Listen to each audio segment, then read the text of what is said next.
akkas. Takka jibba nama takkatti inni dubbate namni bira taa'u qeequ jibba.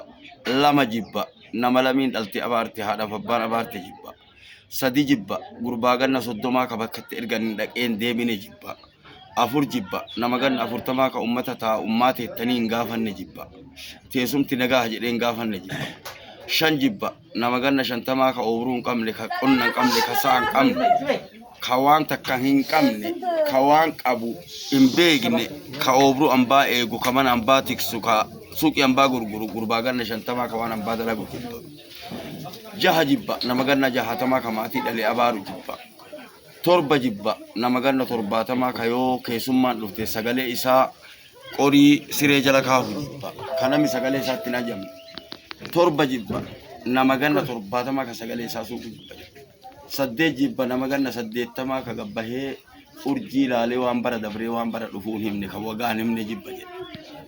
Sagal jibba nama ganna sagaltamaa ka yoon foon tiriin jala kaayan lafee keessu ka inni lafee kan kaan hin qabne gororaan balleessaa hasida san jibba jedhe.